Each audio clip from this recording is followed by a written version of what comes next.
Ийгиликке жеткенден кийин коркок болбо. Эр жүрөк бол.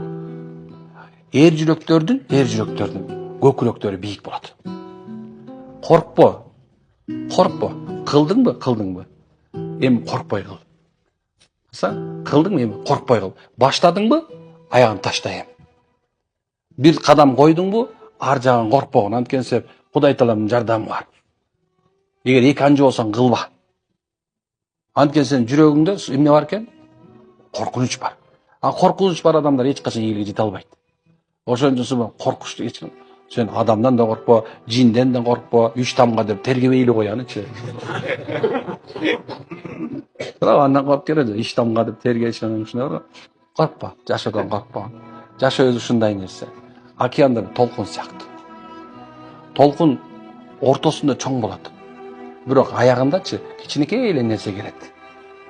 Ал башындагы толкунчу чапса деле сен жээкке чыгасың.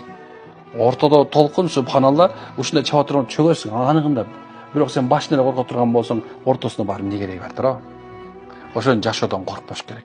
Жашоодо ооруп калгандан коркпо, жашоодон кедей болуп калгандан коркпо, сени тыштап кетет деп коркпо, сен жашоосу мага жетпей калам деп коркпогун. Анткени тагдырды билбейбиз. Бүгүнкү күн ушундай нерсе. Эркектер бөтөнчө коркпогула. Субхана, үй бүлөңдү кантип багам деп коркпо. Кантип аялдарымды багам деп коркпо. Кантип ушундай үй алам деп коркпо. Кантип машина алам деп коркпо. Кантип жер алам деп коркпо. Аялың кетип калса да коркпо, субханалла. Коркпогун, эчтекеден коркпо. Айта турган сөздү, сөз атасы келген мезгилде айтып кой. Сөз атасы келдиби? Айтып кой. Ал эч нерсе эмес.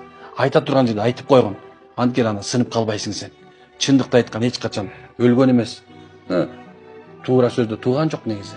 Демек, ийгиликке жеткен адам дайыма туураны ак жарып айтып туруш керек экен. Чындыкты чындай, калптай субханалла түшүндүрүп туруш керек экен. Бул ушунча. Ийгиликке жете турган адамдар ушундай нерсе.